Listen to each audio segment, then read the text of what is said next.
Hi, and welcome to Integrative Cancer Solutions with Dr. Karlfeldt. A cancer diagnosis is one of the hardest slap in the face imaginable. All of a sudden, you have to become an expert in cancer and its treatments because your life depends on it. Oncologists, family, and friends are pushing you towards chemo, radiation, surgery, yet you feel there are additional solutions out there. You don't feel confident in that only traditional therapies will take care of it. You may, as I have, seen family or friends quickly go downhill from harsh medical treatments. There is a better way. I invite you to listen to stories from real people fighting cancer successfully through powerful, integrative, and holistic methods. Learn what they did. This is my gift to you to make the learning curve less steep after your diagnosis. The information in this podcast could save your life as it has others. Well, Megan Van Zyl, it's such a pleasure and honor to have you on this segment of Integrative Cancer Solution. Thank you so much for joining me today. Yes, I'm looking forward to our interview. I love your work, and this is going to be awesome. Well, so you are the CEO and owner of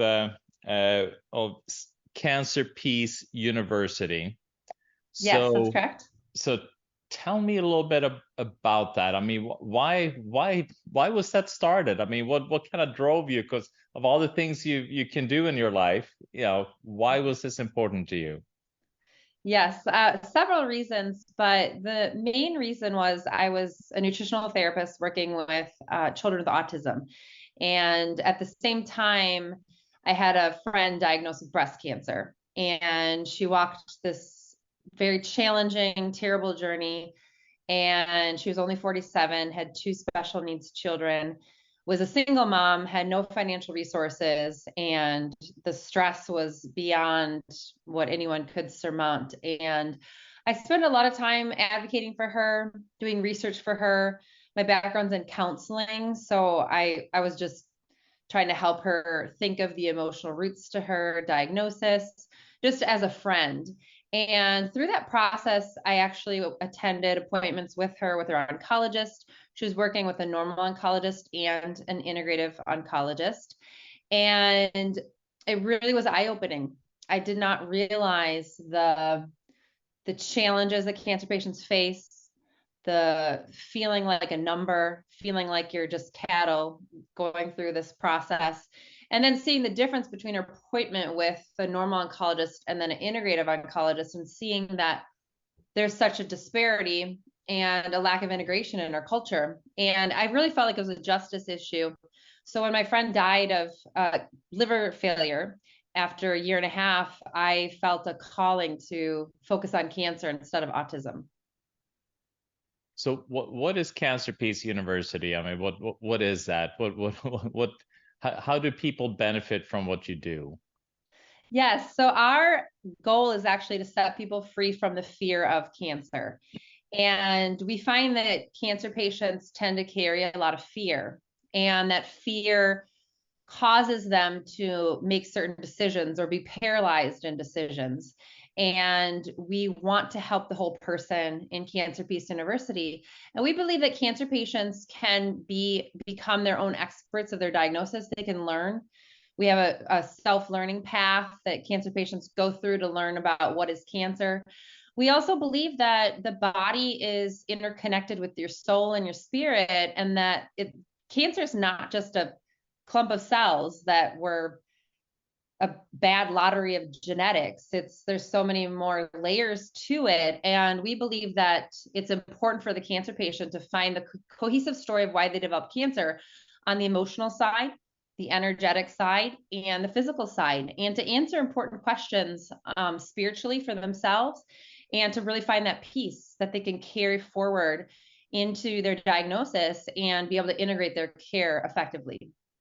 I love it. I mean, that's so important, because it's exactly, I mean, one, you have traumas, you have beliefs that maybe fuel the process in itself, and then you have the cancer diagnosis in itself that triggers traumas, trigger fears, therapies, that comes along with cancer that also can heighten these emotions. So to have to have tools that you can then utilize while you move through this process become so vital.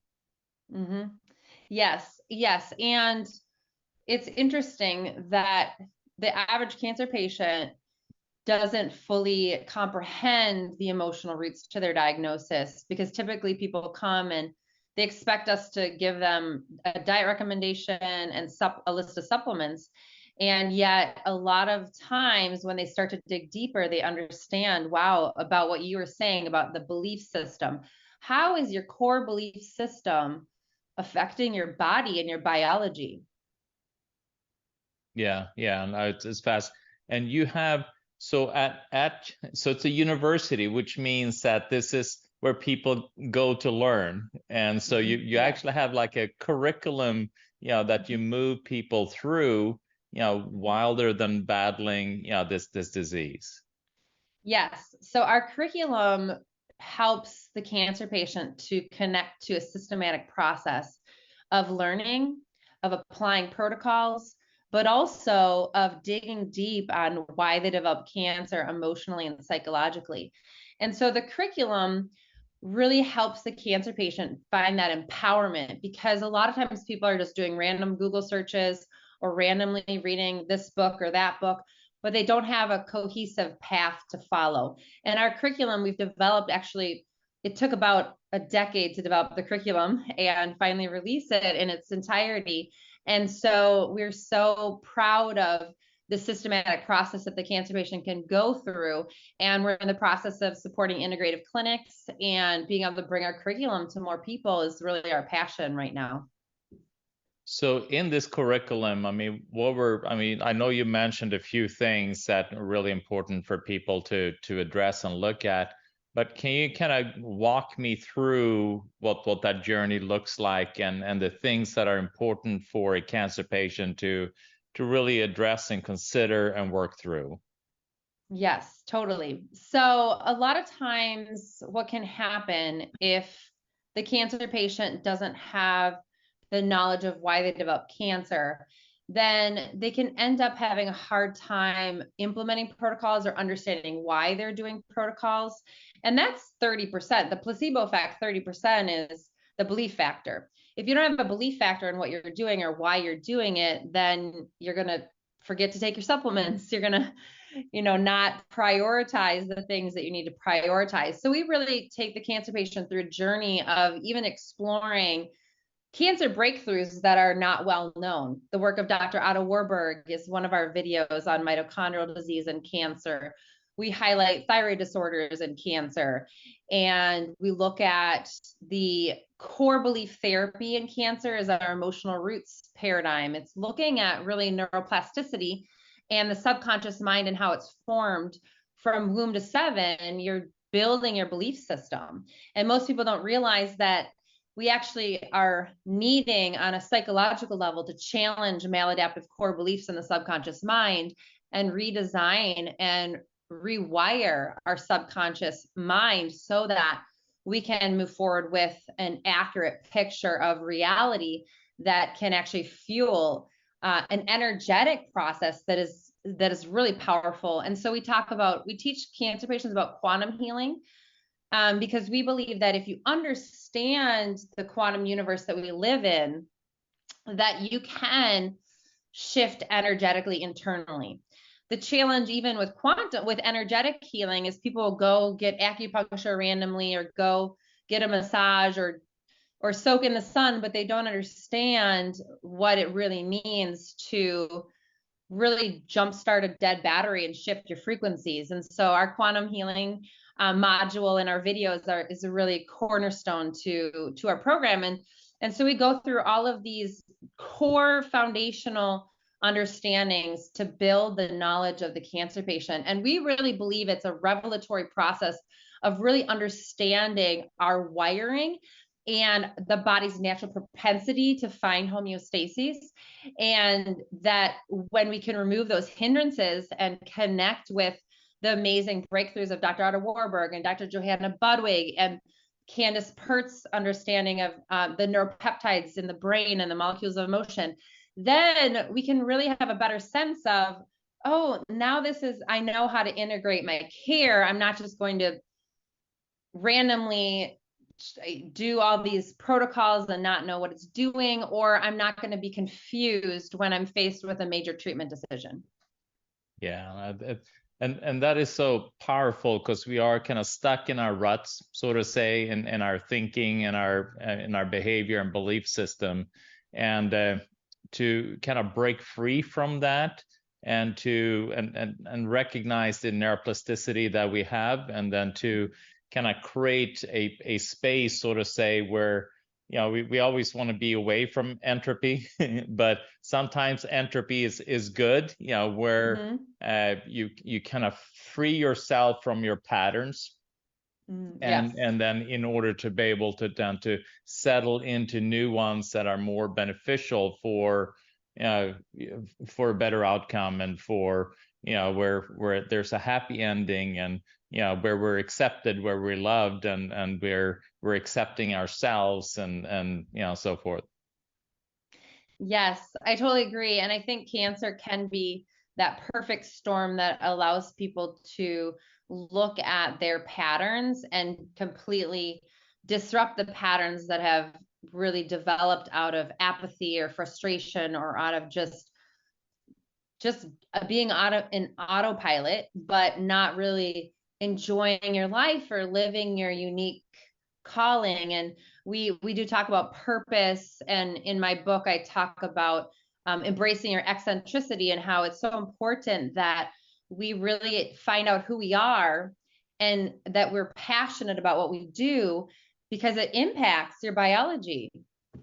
Yeah, hugely. And here, yeah, get your book. This is your workbook. Yeah, so this is braving the storm. Yeah, so Yes. it's awesome. And you also wrote about change your cancer story. I haven't read that book. So Yes. So is that in the same? How do you change your cancer story? That's a great question. So Change Your Cancer Story was my first book, and I really realized through working with cancer patients that we were really going to have to go much deeper than just diet and supplements. I had a client come to me with stage 4 metastatic endometrial cancer. And she was working with 2 amazing integrative clinics. She was on over 50 supplements, doing therapies all the time, and her cancer was still progressing. And she knew intuitively that she had to resolve trauma. She had lost her son to a drug overdose when he was just 20, and she could not get past the grief and the trauma, which is understandable. That's a huge loss, and that's very complicated to move through that type of grieving. And so we started working together, and she was trying to avoid palliative chemo, but she ended up starting palliative chemo because nothing integratively was working. So when we started to do work, she started doing the Braving the Storm book and workbook, and we started having sessions, and she joined our program, Uplifted. And through the process, I have every cancer patient write out their timeline of trauma, every memory that they remember that carries vivid emotions, understanding that when you're a child, you're highly sensitive. So a trauma as a child might not look like a trauma as an adult, but you're sensitive, and it's imprinting your worldview in your subconscious mind. And so we have to address even the slightest memories that carry heightened emotions. And so we worked through her timeline of trauma, obviously starting with the loss of her son. And she was able to, in a few sessions, finally release her son and the trauma. And she had not been able to do that up till working with me on redesigning memories and releasing trauma and grief. And then we went through every memory in her timeline of trauma. And it was actually pretty amazing, because it was actually Thanksgiving a couple years ago. She ends up getting a scan, and the doctor says, "You're NED. We don't see any evidence of disease." And it was after only 3 rounds of palliative chemo. They weren't expecting the chemo to have that impact on her diagnosis. And we knew, because we had finished the timeline, that it was related to the emotional roots. That's so cool. That's so cool. Yeah. And that's the thing, is that you have all these therapies, whether they're integrative or, they're, traditional oncology therapies.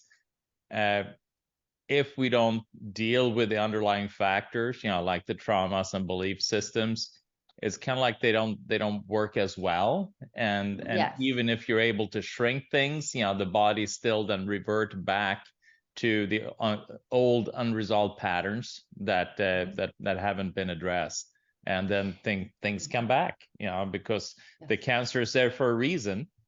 Is there to tell us something, and if we don't listen to that, then it's going to keep on telling us.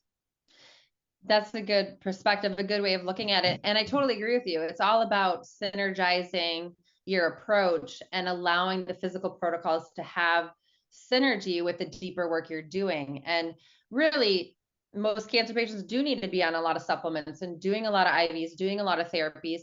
At the same time, they're resolving inner conflicts and traumas from the past. Yeah, I always tell my patients that, yes, we can do all these supplements, we can do all these, wonderful IVs and things that we do here. But if you don't look at the core components, which is your emotional and your spiritual connection, and your movement, exercise, and diet, then really all these other things are not gonna, they're nice, they're gonna be powerful, they're gonna do a lot, but we're not going to be able to achieve what we're wanting to achieve if we don't address the foundation. That makes a lot of sense. Yeah, I would agree with that. So in your hair, I'm just looking through your cool book. Thank you. Your workbook. So here we have, so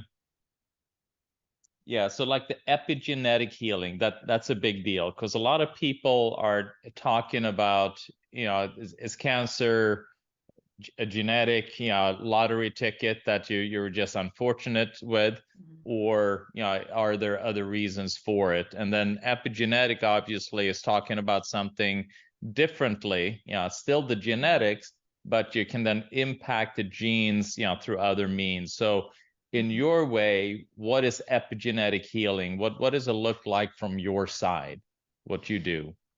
Yeah, that's a great question. So when we're looking at the emotional roots and the expression of the gene, we're needing to understand that the communication patterns in the body are based on biological substrates, but also energetic substrates. So when we're looking at the energetic channels in the body, the meridians, and how our belief system and the energy from the subconscious mind is communicating, then we can see that the communication that in the way that we want to impact cellular change is really needing to be addressed on so many different levels. So yes, Dr. Otto Warburg, he made amazing strides in understanding that. The question is always, what came first, the chicken or the egg, the damaged genome or the damaged mitochondria? And Dr. Otto Warburg had a strong argument that the damage to the mitochondria occurred first, and then the epigenetic changes to the DNA happened second. And so when you look at mitochondrial disease as a whole, there is the effect of the lack of oxygen, the injury to the cell because of the lack of oxygen. But how does energetically the communication patterns on the energetic and the frequency level affect our mitochondria as well? When we're looking at all the interconnections and we're seeing that really Candace Pert makes a clear path for the reality that neuropeptides, our molecules of emotion, are sent to communicate to every cell in the body and can instruct cancer cells to grow or travel, then we're seeing that the emotions have a direct influence on how to communicate to our cells. And so when we look at reversing mitochondrial disease and supporting some of these deeper layers of what's going on, we need to look not only physically how to repair the mitochondria, but energetically and emotionally, how do we repair the mitochondria? Because that is the key to unlocking some of those epigenetic changes. Yeah, if that makes sense. Yeah, absolutely. And that's what seeing exactly what you're saying is that the mitochondria is the one that controls and the repair, and like you're mentioning, the epigenetic changes of your DNA. So if the mitochondria is dysfunctional, then your genetic code will become dysfunctional as well. And the signaling from the mitochondria will then promote changes that can promote cancer. Yeah, and so obviously we want to change that. And so you talk a lot about, with the Candace Pert, you have the psychoneuroimmunology component, where your emotions will impact your nervous system and your immune system, and then obviously you have your metabolic aspect, to it as well. So as we're then kind of shifting the type of thought patterns and emotions we're having, what changes take place in the body? What's impacting, and how is that benefiting an individual dealing with cancer? I mean, talk to me a little bit what happens in the body where positive emotions versus negative emotions. Yeah, so there's many angles in which to look at this on a biochemical level of how everything's interconnected. So first of all, the research is showing that when you're in fight or flight, a chronic state of releasing of your stress hormones, your cortisol, adrenaline, noradrenaline, we're seeing that in the presence of stress hormones, your natural killer cells are passive and they're glued to the blood vessel lining, and they're not able to act against cancer cells. And then the white blood cells are also fluctuating in direct correlation with how many stress hormones are present. And so when you think about triggering trauma and having a trauma-based response in your subconscious mind, you're triggering your fight or flight response.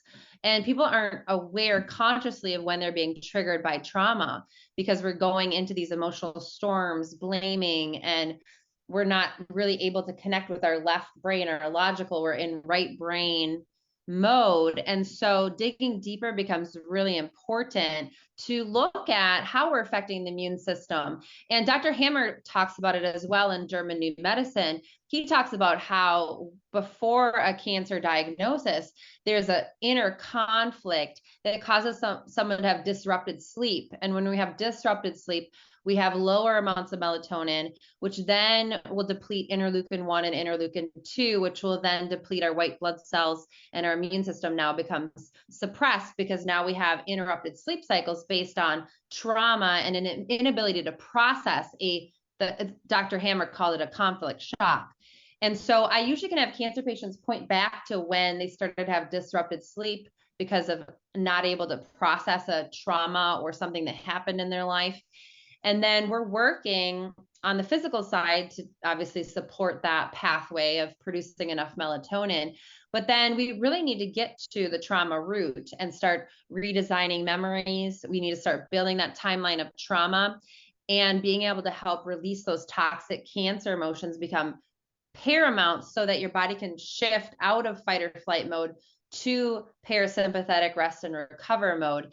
And so that can be a process, because some cancer patients have multiple trauma triggers and they have a lot on their timeline of trauma. Others have a smaller condensed list. So everyone's different depending upon their childhood. And when you say digging deeper, I mean, how does a person dig deeper? Because a lot of times we may not be aware consciously as to where the trauma come from. I mean, I have so many patients, they come and you ask them, have you any traumatic or stressful, and say, no, everything's fine. I mean, I've been happy, and I've got, my parents were great and wonderful marriage, and financially we're doing great. So how can a person then that is not aware of the trauma, dig deeper to find these aspects that are then impacting them? That's a great question. So we do have people come to us and they're saying their childhood is great, they don't have any trauma, and then we take them deeper. And so we usually start with understanding the research around the type C personality. So in the 1980s, when this study was started, they were really looking at heart disease, but they compared it to melanoma and then no disease. And they found that cancer patients had a tendency in this study to repress or deny emotions. They were connected to a dermograph, and then they would have these accusational phrases that they would say that if you had any trigger point, you'd be triggered into a stress mode after that. So they would say you only have yourself to blame, or you're ugly, or just random like weird things that if you didn't believe it, it wouldn't trigger you. You wouldn't care that they would say that. But if you did, then you would have a response that they would be able to mark on the dermograph. And so what they found with cancer patients is they would get the measurement on the dermograph that they were stressed in response to it. They were having a stress response to it. And then they would say, hey, how are you feeling after that phrase? Oh, I'm fine. Nothing's bothering me.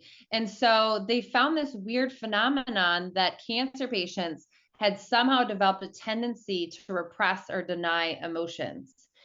And that's what I find a lot with cancer patients is, so how did your family deal with emotions growing up? Did you talk openly about emotions?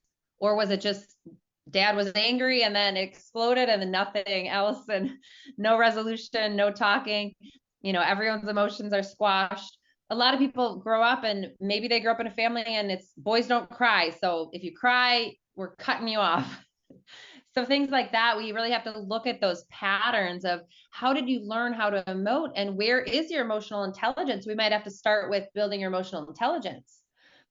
And that might be a basic, or you might have to start with journaling, some free association journaling. When you're triggered or you have an emotion that's way too heightened for the situation, do some free association journaling, and you're going to find that there's deeper stuff going on.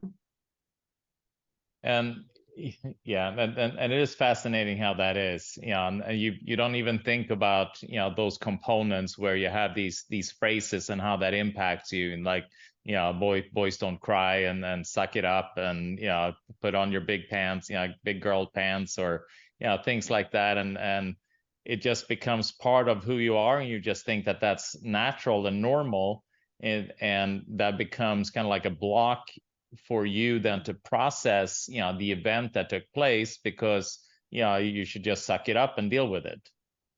Yes. Yeah.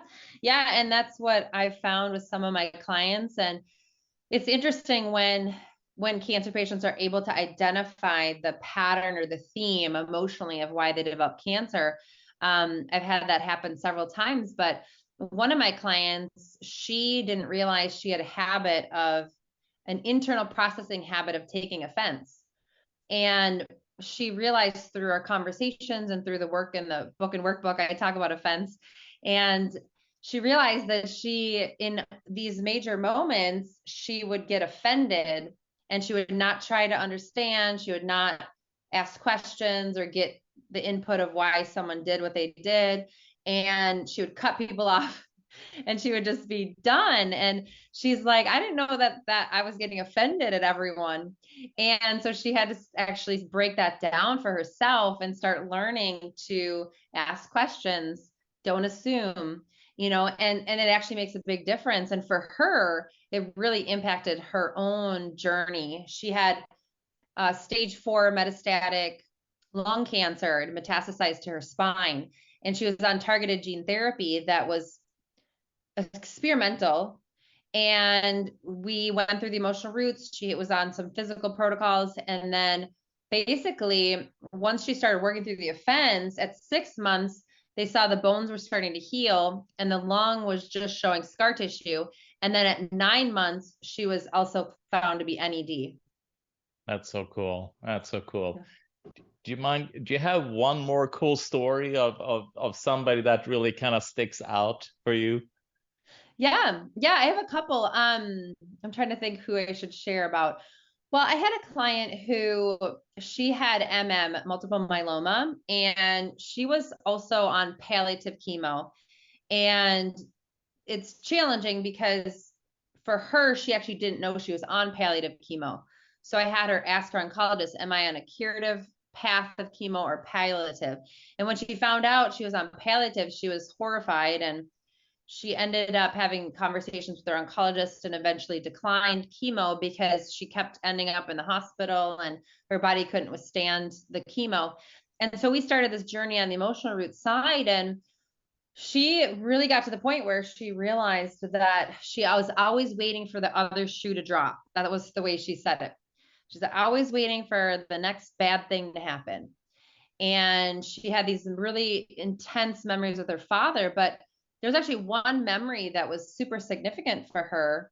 And it, like I said, with childhood memories, it seems so simple, but it can have a big impact.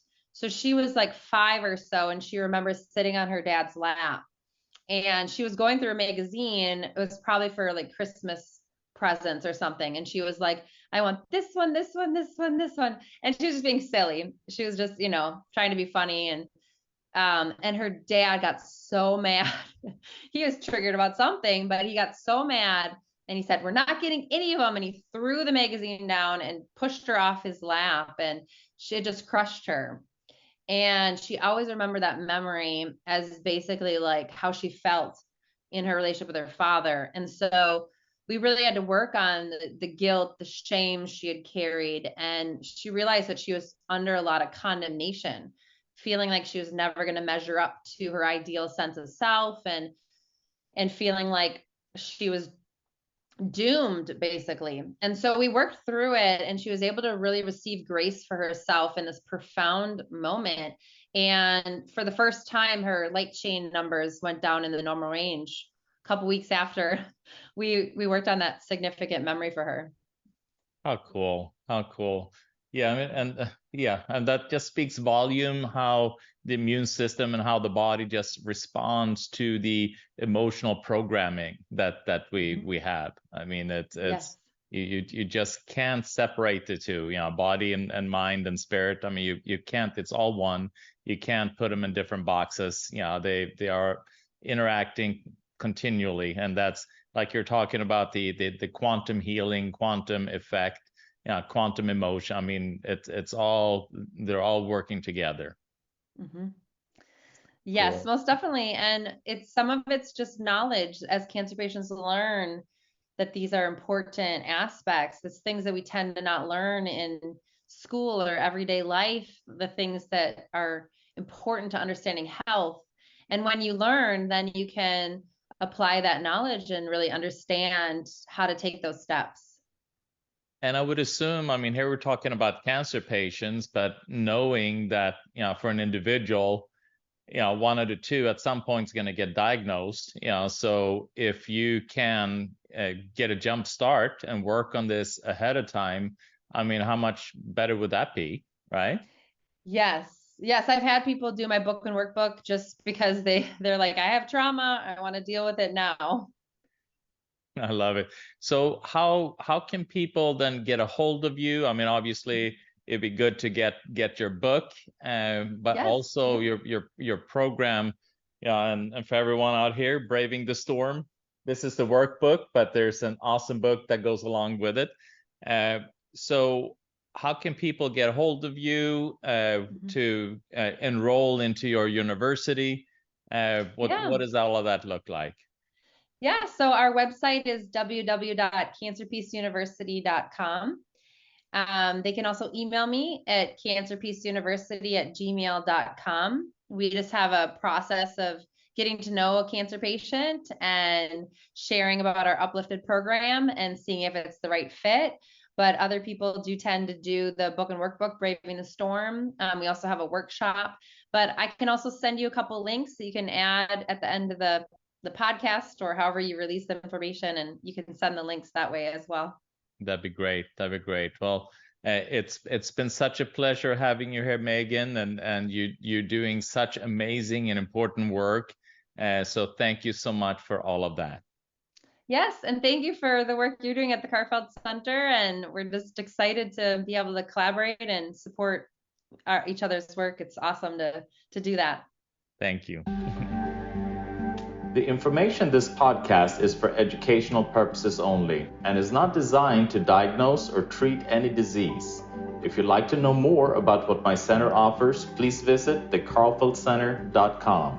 Please join us next week for another live consultation with a patient diagnosed with cancer on Integrative Cancer Solutions with Dr. Karlfeldt.